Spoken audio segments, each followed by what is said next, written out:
Olá, boa noite. Você está plugado, conectado e sintonizado na Web Rádio AMCE. Agora são 6 horas e 15 minutos. Começamos mais um De Olho na Sua Visão.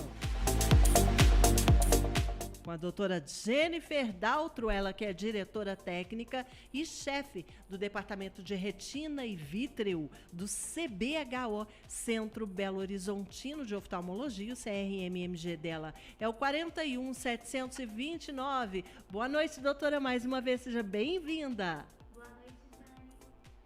Doutora, nós temos hoje um convidado especialíssimo, né?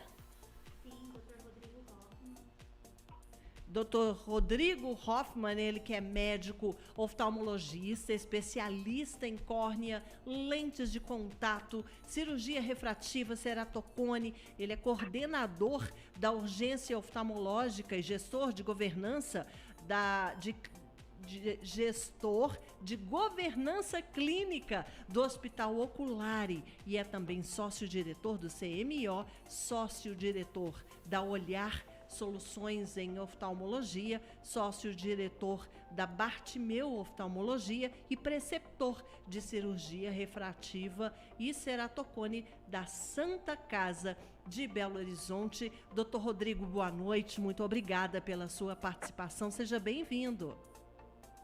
Boa noite, muito obrigado pela oportunidade, obrigado, gente, obrigado a vocês aí da rádio, fico aqui à disposição para tirar todas as dúvidas. Doutor, como nós já conversamos brevemente aqui na nossa introdução, várias pessoas nos enviam sempre perguntas, né? Normalmente elas são direcionadas à doutora Jennifer. E como nós anunciamos anteriormente a sua presença muito mais do que especial hoje, muito nos honra, aliás, para falar sobre córnea, muita gente também me enviou perguntas com dúvidas as mais variadas sobre córnea. E a primeira vem da Ana Elise, ela que é do bairro Santa Teresa. Ela perguntou uma pergunta bem simples, o que é córnea e o que é transplante de córnea? Excelente pergunta. A córnea é a membrana transparente mais externa do olho. É aquela membrana transparente que fica na frente da parte colorida dos olhos, na frente da íris. E o transplante de córnea é quando a gente troca essa membrana, que ela pode estar com alguma opacidade, alguma irregularidade, por uma córnea doadora, né, para que a gente devolva a transparência para a córnea do paciente, né, para o olho do paciente, ou a gente vai tirar uma irregularidade da córnea do próprio paciente, colocando uma outra córnea externa. Então, o transplante é a troca dessa membrana. E existem vários tipos de transplante, mais para frente a gente pode explicar isso. Então tá ok, então tá respondido aí, viu, Annelise? Muito obrigada pela sua participação. A nossa próxima participação é do Marcelo Costa Amaro, ele é do bairro Sion. Ele pergunta como funcionam os bancos de óleo, aliás, são várias perguntas dentro de uma aqui. Okay. Como funcionam os bancos de óleo, como as córneas ficam armazenadas e quanto tempo elas duram após serem retiradas? Olha, pergunta excelente. O banco de olhos, normalmente, ele é definido em cada cidade. Existem alguns centros, né? Cidades um pouco maiores têm o seu próprio banco de córnea. E o banco funciona fazendo a coleta das córneas dos doadores e levando essas córneas para uma central de processamento, onde vai ser retirado a córnea desse olhinho doador e vai ser colocada essa córnea dentro de uma substância chamada Optisol, e ali a córnea tem uma data de validade, tá? Normalmente, essas córneas aí, elas têm uma duração até maior do que 1-2 semanas, mas a demanda por transplante é muito alta, então acaba não durando esse tempo todo, tá?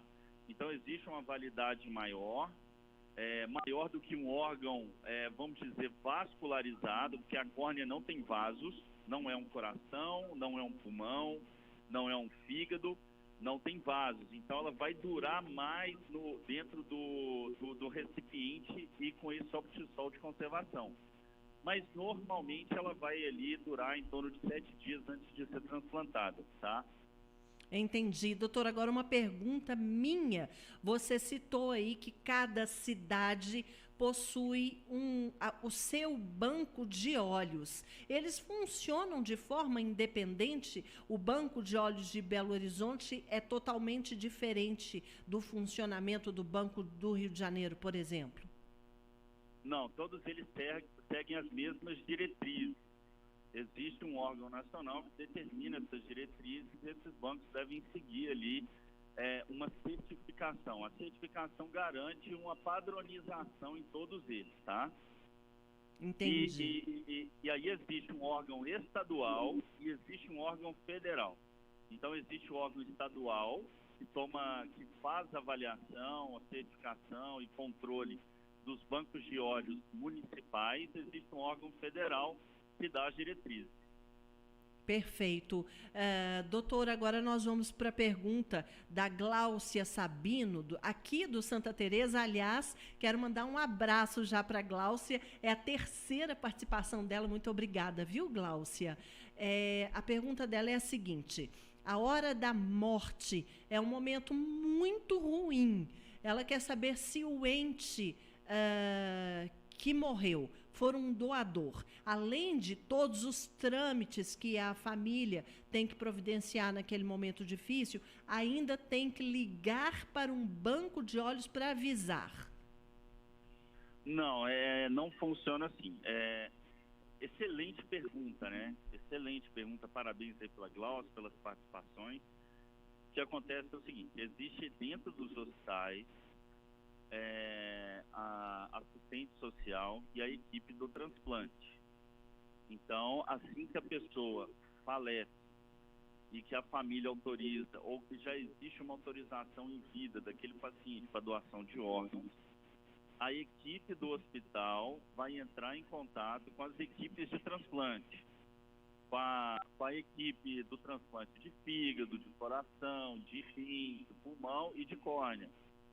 Então, o médico plantonista, fica um médico de plantão, tá, dentro do banco de olhos, ele é avisado que tem uma córnea para ser coletada, ele vai se deslocar para o local para fazer a coleta, tá? Então, ele faz a coleta lá no local onde essa pessoa faleceu, né? Vai lá pegar o corpo dessa pessoa, vai fazer a coleta e levar para o banco de olhos. Algumas vezes, dentro do hospital já tem uma pessoa que faz a coleta e envia para o banco de olhos, e o médico do banco de olhos faz a preparação. Mas algumas vezes o próprio médico do banco de olhos tem que ir lá fazer a coleta.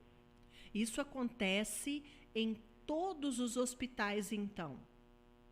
Acontece em todos os hospitais. O hospital é que entra em contato com a equipe de transplante, e aí a equipe é acionada e vai no local fazer aí a preparação. Ah, entendi. Então tá certo. O André Soares, do bairro Funcionários, é a segunda participação do André. Muito obrigada, viu, André? Ele quer saber quanto tempo demora o procedimento de remoção dessa córnea e se causa algum dano aparente no corpo. Olha, graças a Deus não vai ter nenhum dano aparente no organismo, porque ali a pessoa, né, o corpo da pessoa, na verdade, que vai estar preparando ali para o velório, esse tipo de coisa, vai estar com o olho fechado. Então, não existe lesão externa, né? É claro que se abrir a pálpebra, vai perceber-se que não tem mais um olho ali. Mas isso não vai acontecer, o olhinho fica fechado e aí não tem nenhum dano aparente. A retirada é muito rápida. O transplante é mais demorado do que a coleta do material no corpo, tá? Agora, a preparação dessa córnea para ser enviada ao transplante demora um pouco mais. Talvez ali na faixa de 30, 40 minutos que vai ser feita a preparação das duas córneas, tá? Mesmo assim, é relativamente rápido, né? Então, aí existem dois procedimentos, né? Para a gente ser mais claro. Existe o procedimento de ir lá e coletar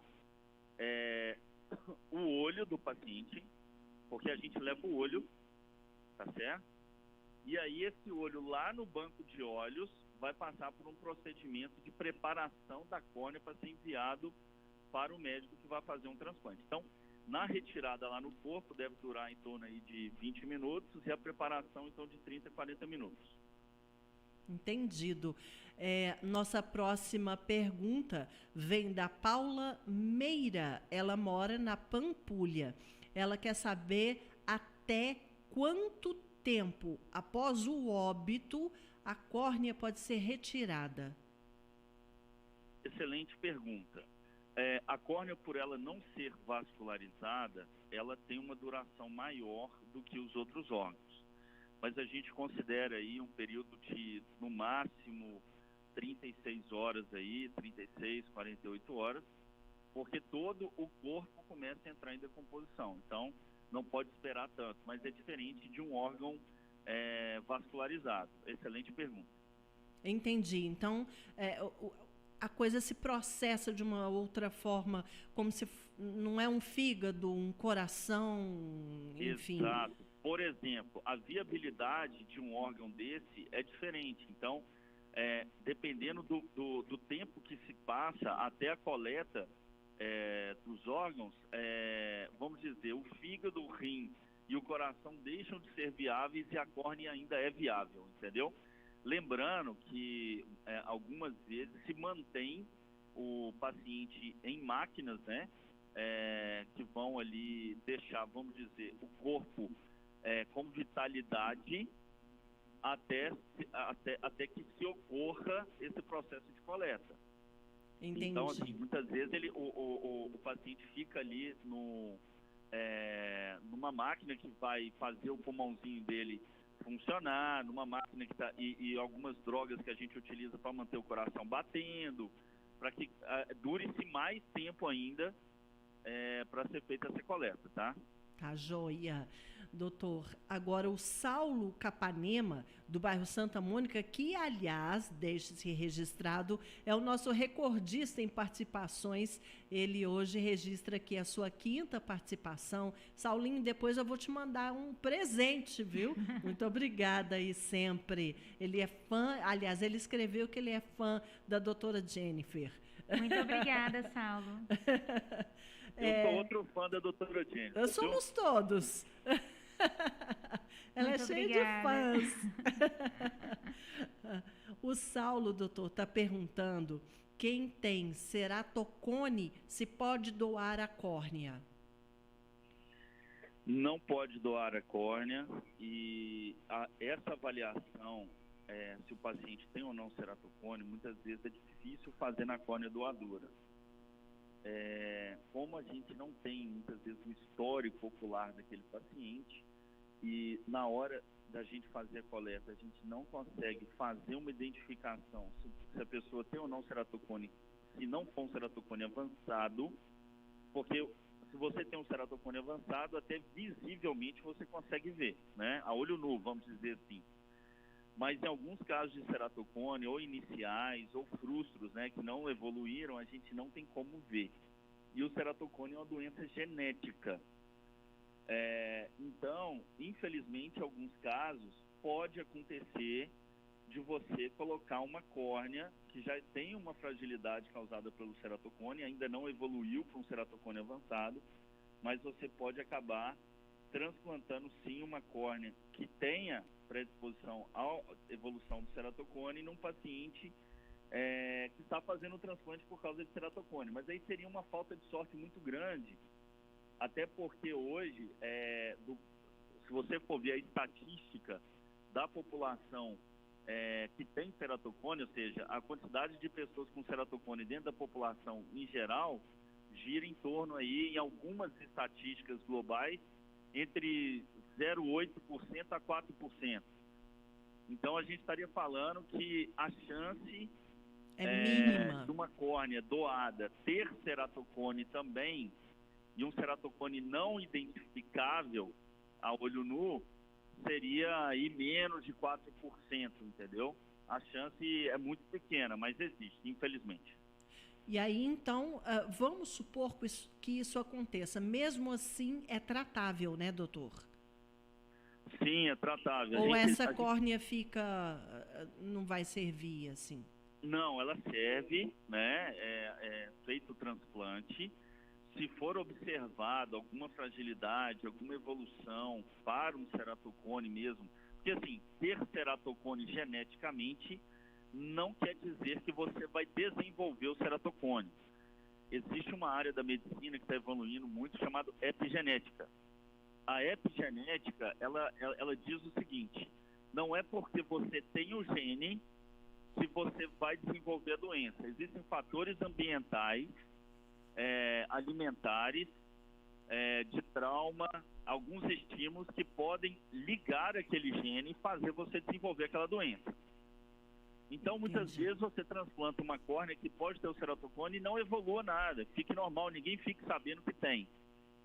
E não existe ainda teste genético suficiente para você fazer um doador para você não correr esse risco.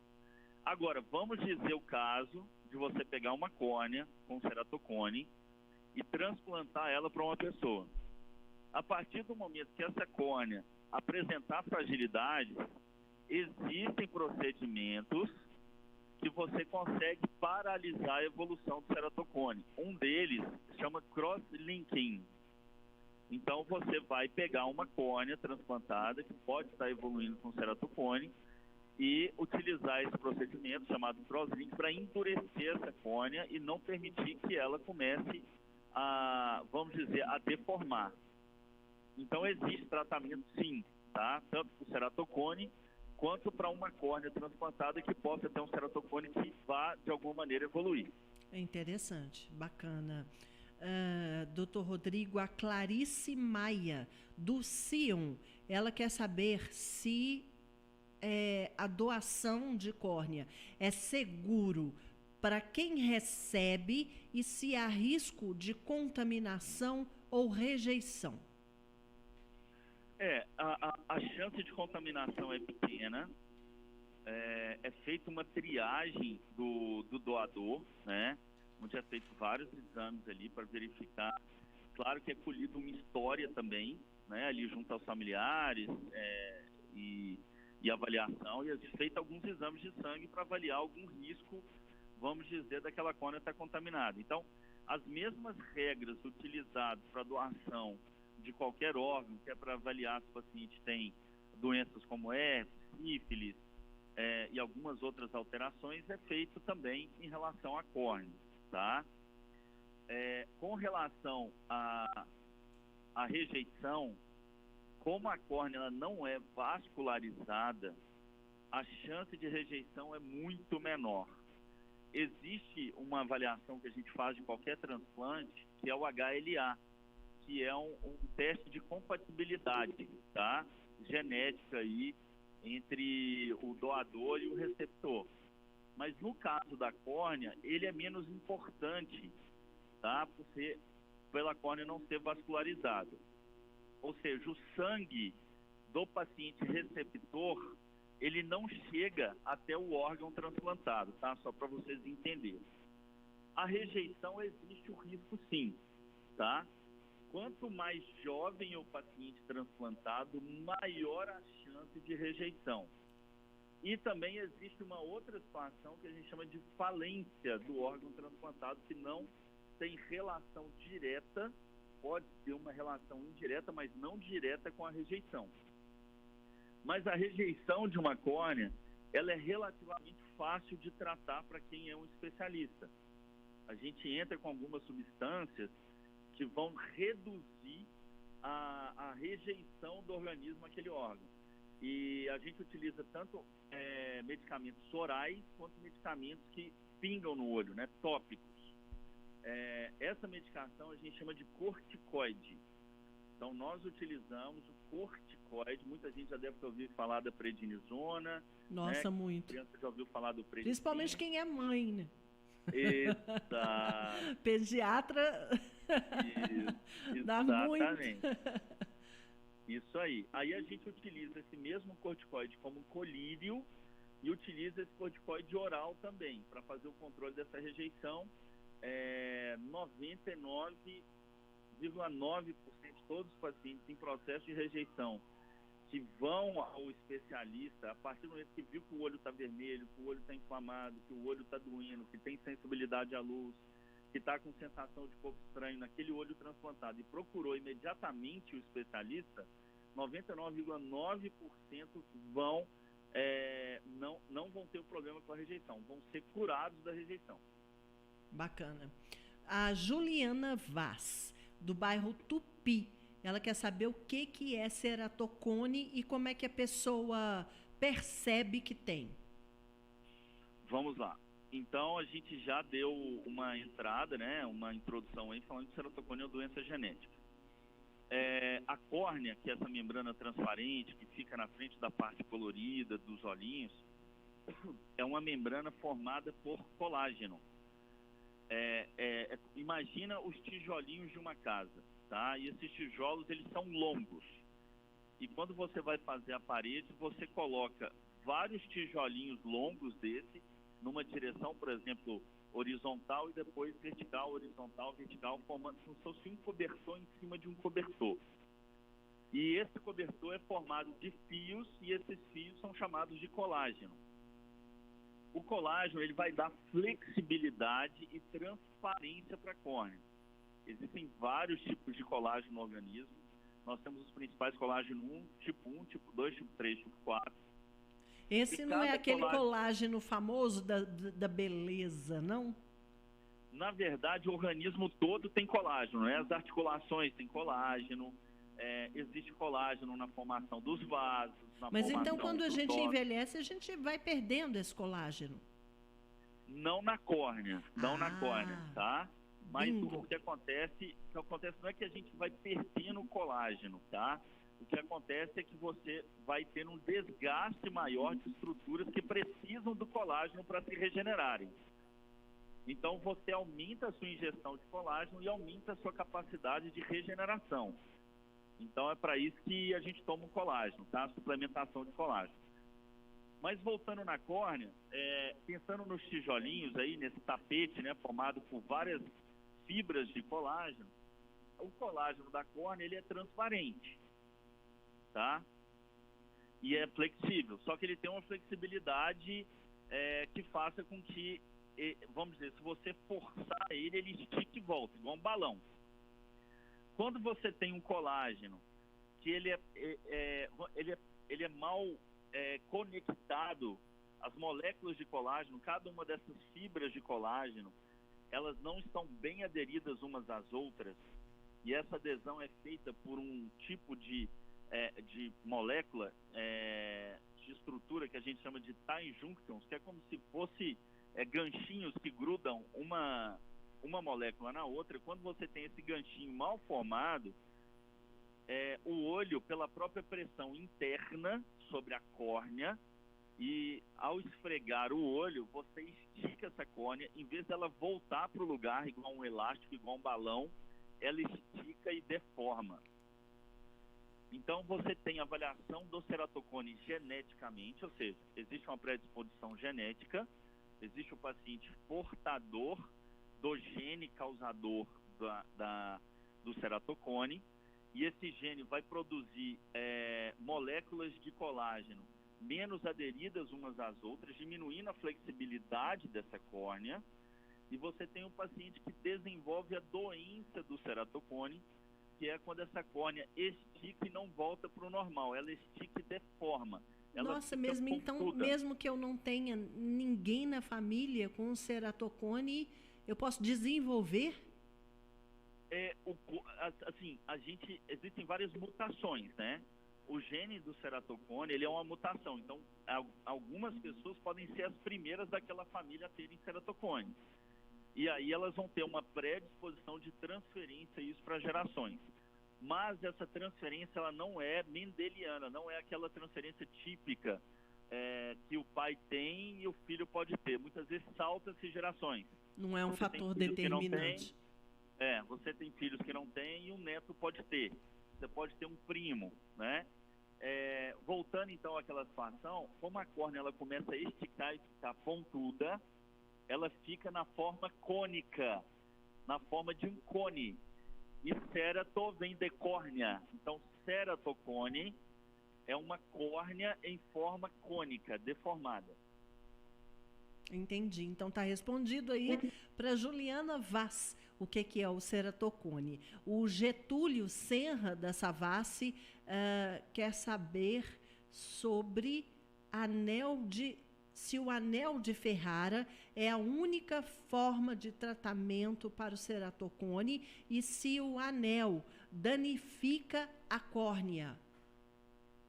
Excelente pergunta. O ceratocone, ele tem duas vias de tratamento. O ceratocone, como a gente já falou, ele deforma a córnea. Como a córnea, ela tem uma função óptica muito Ele importante. deforma ou danifica? As duas coisas, né? Aí eu não estou falando do anel, eu estou falando o próprio ceratocone. Ah, sim. Ele vai causar uma deformação e uma lesão corneana, né? A córnea vai ficar deformada. Uhum. Então, a linha de tratamento segue duas vertentes. A primeira vertente é parar a evolução do ceratocone, que a gente utiliza uma técnica chamada crosslinking, que eu já tinha comentado aqui a respeito do transplante. Então, você utiliza o crosslinking, ele vai aumentar essas tie junctions, essas ligações entre as moléculas de colágeno, tornando a córnea mais firme e menos flexível, ela não se deforma tanto mais. Esse crosslinking, doutor, é o quê? É um medicamento, um colírio, um laser, uma cirurgia? É um procedimento cirúrgico. A gente utiliza raios de ultravioleta. A gente primeiro retira a camada mais superficial da córnea, que chama epitélio, que depois ele vai crescer sozinho. A gente coloca algumas gotinhas de uma substância chamada riboflavina nesse olhinho. Depois a gente vem com raios ultravioleta. Esses raios ultravioleta vão fazer uma reação nessa riboflavina e essa reação vai causar o aumento dessas ligações covalentes, as tie junctions vão aumentar e você endurece a córnea para ela não evoluir mais com o ceratocone. Ela fica resistente. Fica resistente, mas eu não mexo no grau e eu não mexo na deformidade. Ela continua deformada e endurecida. Ok? Sim, então, eu ia perguntar isso, porque... O problema da visão. Porque a visão... Ah, tá, entendi. E aí que entra o outro tratamento, porque você tem um tratamento da questão da evolução do ceratocone, que você vai usar o crosslinking, que endurece a córnea para ela parar de deformar. E aí tem um outro tratamento que é para recuperação, para reabilitação visual do paciente. Na reabilitação visual, nós utilizamos o anel de Ferrara. O anel de Ferrara, ele é colocado na região mediana periférica da córnea. Ele é como se fosse um arozinho que você coloca dentro do olho, da córnea, não do olho, dentro da córnea, e você consegue diminuir a deformidade na superfície. Aquela região pontuda, ela é puxada para baixo. É como se ele esticasse o tecido. É como se fosse esticar, mas é pensado da forma diferente. Olha só. A deformidade foi causada pelo esticamento do tecido, pelo estiramento do tecido. E aí o tecido ficou pontudo, vamos dizer, a córnea ficou em forma cônica. Quando você coloca o anel, como se você estivesse colocando um anel na base do cone, você puxa a ponta dele para baixo. Então, quando você tem o ceratocone, a córnea vai esticar e ficar pontuda. Você coloca o anel, você vai ter um aplanamento e uma redução dessa área pontuda, fazendo com que a visão do paciente melhore. Chega a resolver 100%? Não. Ceratocones iniciais ficam sensacionais com o anel. Você coloca o anel no ceratocone inicial, o paciente, em alguns casos, é mais raro, mas o paciente pode até, e não é o objetivo, mas pode até ficar sem óculos, tá? Dependendo do grau, do ceratocone e o grau refrativo do paciente, do que ele tem de miopia, astigmatismo, ele poderia até ficar sem os óculos. Mas em ceratocones moderados a avançados, muitas vezes após a cirurgia de anel, ainda esse paciente vai precisar de óculos. Em alguns casos, mesmo utilizando o anel, você ainda precisa de lentes de contato para você ter reabilitação visual. Lentes de contato que a gente chama gastroameáveis ou rígidas. O material desse anel de Ferrara pode causar algum tipo de rejeição? É inerte, tá? É biologicamente inerte. Raramente você tem algum processo de rejeição. Eu, por exemplo, eu nunca vi uma rejeição assim, específica do anel. E a vantagem da cirurgia de anel é que ela é reversível. Você consegue retirar o anel depois. Ele é feito de quê, doutor, esse anel? Ele é feito de PMMA, que é um polímero, tá? É um acrílico, que é o mesmo material utilizado em algumas lentes, por exemplo, intraoculares da cirurgia de catarata. E a gente sabe que é um tipo de material que é biologicamente integrável, né? Ele é inerte, ele não causa reações. Entendi. Então tá aí respondida a pergunta do Getúlio Senra. E agora a gente vai para a pergunta do Luiz Carlos Manzotti. Ele é do bairro Santa Efigênia. Ele quer saber se quem tem lúpus pode ter algum problema com a córnea e qual. Sim, toda doença autoimune, né, que a gente não é só na córnea, tá? Existem várias repercussões aí no olhinho, inclusive a Jennifer, como retinóloga aí, ela muitas vezes acaba encontrando alguns pacientes com doenças autoimunes aí que atingem a retina também. Na verdade, as doenças autoimunes podem atingir a córnea, podem atingir a íris, a retina, várias regiões aí do olhinho, tá? No caso do lúpus, da artrite reumatoide, da granulomatose de Wegener, todas essas alterações podem produzir inflamações na córnea e na esclera, tá? E podem ocasionar o que a gente chama de iridociclites, que são inflamações na parte interna do olhinho e algumas lesões da retina. Esclera é aquela parte branca, né? Isso Tá. aí. Eu tô quase uma especialista. Lembrando também, Rodrigo, do olho seco, né? Todas essas doenças cursam, né? Geralmente com um aumento da incidência de olho seco. Isso. É interessante que a gente está falando que é o seguinte, aí são lesões indiretas, né? Isso. Então, essas doenças autoimunes, elas vão atacar a glândula lacrimal, vão fazer com que o olhinho produza menos lágrima, vai ficar ressecado e esse ressecamento pode machucar a córnea. Olha só, eu acho que a nossa próxima pergunta tem a ver com isso. É de uma coisa que eu nunca ouvi falar na vida. A Andresa, não sei se é Andresa ou Andressa, me perdoe aí, viu, Andresa, se eu estiver falando errado. Andresa Maria Silva, do bairro Barroca. A tia dela teve um negócio chamado Síndrome Stevens... Hã? Stevens Johnson. Não, Jogren. Steven Johnson, Então, a síndrome de Steven Johnson, ela está muitas vezes relacionada a anti-inflamatórios ou algumas medicações, e algumas doenças autoimunes podem cursar com isso também, que é um processo inflamatório sistêmico que pode atingir os tecidos mais externos, a pele, os vasos, podem causar lesões nos vasos.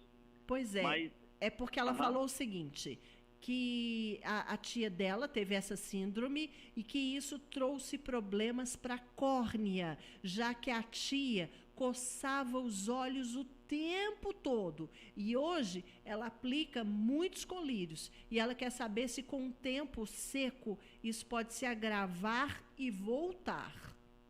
Não, agrava demais. A Steven Johnson, ela ataca a superfície, né, do olhinho.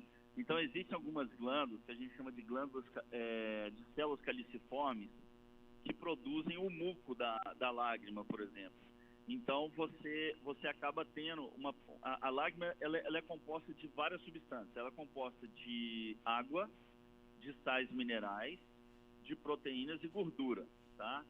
E as células caliciformes, elas são responsáveis pela produção da proteína, porque a superfície do olhinho, ela não é capaz de ficar úmida, que a gente fala que não é hidrofílica, né? Não é uma superfície que não molha. Então ela precisa de uma substância que fique lá, como se fosse um cobertor na superfície, que tenha essa afinidade pela água, para ela poder molhar. Se você não produz essa camada, você acaba tendo, você não lubrifica, você molha o olho e não lubrifica.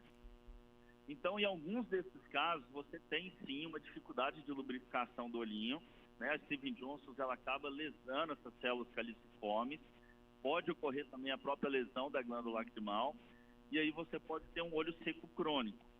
Nesse caso, é óbvio que em ambientes mais secos você aumenta o risco de lesões aí por causa que o ressecamento aumenta. Claro, entendi. Então tá aí respondido para a Andresa.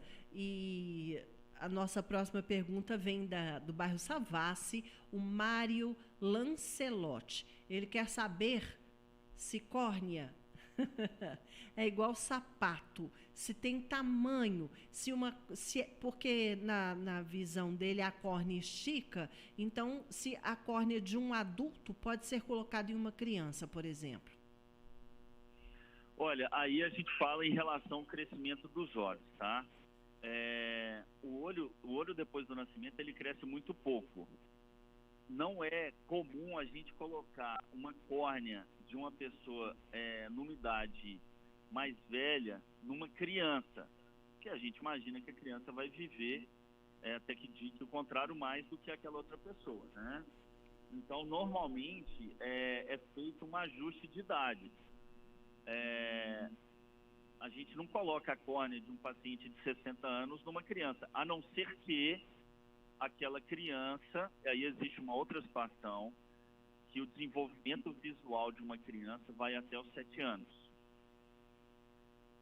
Então, você precisa ter uma córnea transparente para que a luz e a visão entre no olho do paciente e estimule uma área do cérebro chamado lobo occipital, que é o lobo visual do cérebro, para ele aprender a enxergar.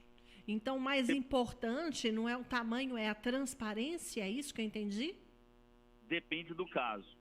Vamos dizer uma criança que a gente está tendo dificuldade de encontrar um doador para ela numa idade compatível, mas ela tem uma opacidade corneana que impeça ela de desenvolver a capacidade visual.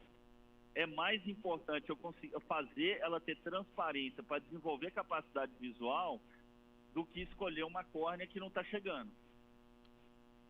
Então, é uma avaliação que não é tão técnica assim, é uma avaliação ali do profissional. Se essa criança tem o risco de uma supressão da visão, ou seja, de não estar enxergando e não desenvolver a capacidade visual, eu prefiro colocar uma córnea, talvez um paciente mais velho nela, para ela desenvolver a capacidade visual e, se for necessário, fazer um outro transplante daqui a alguns anos, do que deixar ela sem essa capacidade visual. E lembrando, criança, infelizmente, tem muita rejeição. Tanto é que algumas crianças, alguns adolescentes, que já passaram dos 7 anos de idade, porque até os 7 anos de idade a parte crítica do desenvolvimento da visão cerebral, que eu falei, que muita gente conhece como olho preguiçoso, né? O fulano tem um olho preguiçoso. Normalmente é isso, não fez uma correção adequada do olhinho, ou por causa do estrabismo, ou por causa de um grau muito alto, ou por causa de uma opacidade corneana que não foi corrigida, ou porque os pais não perceberam que aquele olho não enxergava bem, não tinha lá um grau que não foi corrigido, o cérebro para aquele olhinho acaba não aprendendo a enxergar. Ou seja, é uma deficiência visual no cérebro. Entendi. Então, nesse caso, a criança ela tem que passar pelo transplante de qualquer forma, seja uma córnea de um paciente mais velho ou mais novo. Claro que se for de um paciente mais novo é melhor, mas, voltando ao assunto da rejeição, as crianças, infelizmente, rejeitam muito córnea. Quanto mais jovem o paciente, mais a rejeição. Então, a gente tenta esperar o máximo, a não ser que tenha supressão visual aí que você tem que fazer, mas não tendo supressão total. A gente aguarda esse paciente a ter 18, 19 anos, tenta segurar isso para fazer o transplante. Entendi. Doutor, e o contrário é possível? Uma córnea de uma criança pode ser transplantada para um adulto? Vamos pensar assim, existem idades diferentes. Crianças ali até 5 anos de idade vão ter algumas diferenças ali com a córnea do adulto, apesar do tamanho não ser tão diferente e que poderia dificultar. Mas depois ali de 5, 7 anos não vai fazer diferença. Sim, um idoso poderia receber uma córnea de uma criança, de um adolescente. Entendido. Então, respondido para o Mário Lancelotti, nós vamos para as nossas 2 últimas perguntas. A Luísa Andrade, do bairro Santa Mônica, ela quer saber se a córnea retirada para transplante pode transmitir Covid. Olha, todo quadro viral pode atingir o organismo como um todo, né? Eu acho muito, sim, poderia transmitir, mas muito difícil, até por causa que as substâncias utilizadas para conservação, elas têm um efeito antiviral também, né? Mas assim, se você for pensar que o vírus ele pode invadir qualquer tecido, inclusive o Covid pode produzir uma conjuntivite, e se a gente não tivesse como saber que esse paciente tivesse Covid, poderia ser que sim. Mas, vamos dizer o seguinte, para que tivesse a quantidade de vírus necessária para que você transmita o Covid para outra pessoa, esse olho teria que estar com conjuntivite. Um olho com conjuntivite não seria transplantado, entendeu? Entendi. Então se a pessoa falece em decorrência da Covid, ele pode ser um doador? Não, aí já não poderia ser. Aí não poderia. Entendeu? O que a gente está falando, vamos dizer, uma pessoa que não saiba que tenha Covid. Paciente de Covid não pode doar córnea, não pode doar órgãos, tá? A nenhum órgão? Nenhum órgão. Se ele morreu de Covid, nada pode ser aproveitado. Entendi. Agora, vamos dizer uma pessoa que não saiba que tem Covid. Nem sabia que tinha Covid, né? Uhum. Nem sabe que tem Covid. Mas ele está com Covid. Assintomático, né? Assintomático. A chance de transmissão do Covid é praticamente zero se você transplantar a córnea.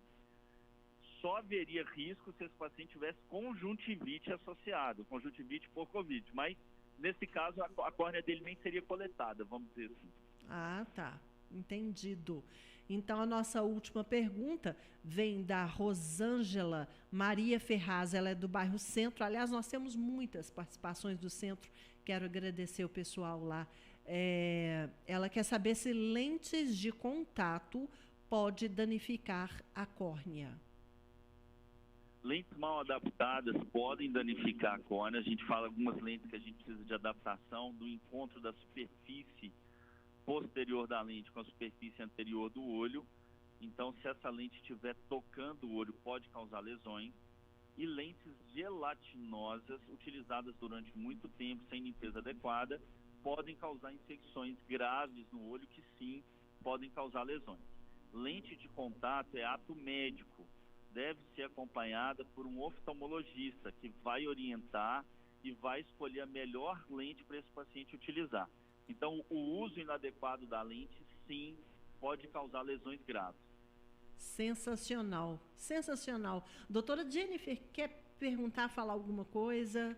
Quero agradecer a participação do Dr. Rodrigo Hoffmann, né, um excelente médico oftalmologista, especialista em córnea, em cirurgias refrativas. Tem aí sido meu parceiro por muitos anos na oftalmologia. Muito obrigada, Dr. Rodrigo. Excelentes explicações, acho que o público, né, ficou bem satisfeito. Com certeza. Na terça-feira passada tivemos várias perguntas sobre córnea. Eu falei, Foi. gente, eu preciso de um especialista em córnea, porque as perguntas estão começando a ficarem fora da minha área da retina. Doutor Foi Rodrigo, muito bom. Muito obrigada, Rodrigo. Muito obrigada pela sua participação. Nós conversamos então com o Dr. Rodrigo Hoffmann, ele que é médico oftalmologista, especialista em várias coisas, como córnea, lente de contato, cirurgia refrativa, ceratocone. Obrigada, viu, doutor? Obrigado, gente. Obrigado pela oportunidade aí de poder ajudar. Contem sempre comigo, a Jennifer sabe disso, precisando aí da minha presença, podendo ajudar. E eu queria agradecer também a todos os ouvintes aí que fizeram as perguntas, boas perguntas. E parabéns pela rádio, né, de estar proporcionando isso para os ouvintes, né, um conhecimento a mais aí da sua saúde. Com certeza. Eu, inclusive, tenho me surpreendido com a quantidade, com a enxurrada de perguntas que todas as semanas chegam aqui para a doutora Jennifer.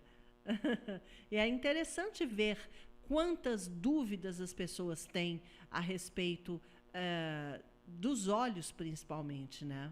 Bacana. Sim, Muito sim, os olhos, além de serem, vamos dizer, a lâmpada da alma, né? É uma área à parte na medicina. Tanto é que a gente faz aí, eu e a Jennifer, a gente fez 5 anos de oftalmologia. Depois de 6 anos de medicina, ainda fizemos 5 anos de oftalmologia. Nossa. A prova de título que nós fizemos, né, Jennifer, são Sim. 6.000 páginas Sim. de bibliografia. Então é um mundo à parte. É impressionante. Realmente, eu acho que então se justifica a grande enxurrada de dúvidas que as pessoas têm, porque é realmente um dos órgãos mais fascinantes do corpo humano. Muito obrigada mais uma vez, viu, doutor Rodrigo? Obrigado. Tenha uma ótima noite para você. Boa noite a todos. Um abraço. E nós agradecemos aqui, então, a participação do Dr. Rodrigo Hoffmann, doutora Jennifer, que ficou aqui ao meu lado hoje de coadjuvante, né, doutora? Sim, foi ótimo. É sempre bom, né, estarmos aqui presentes.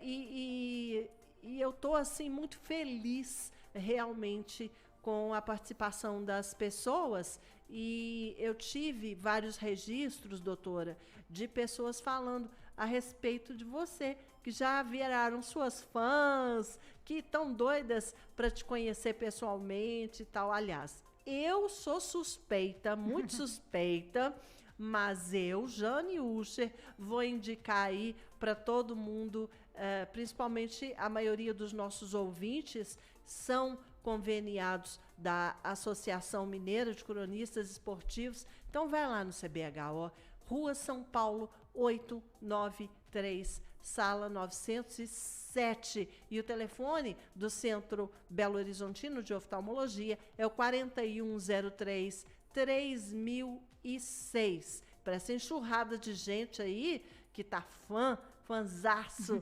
da doutora Jennifer, eu me incluo nessa.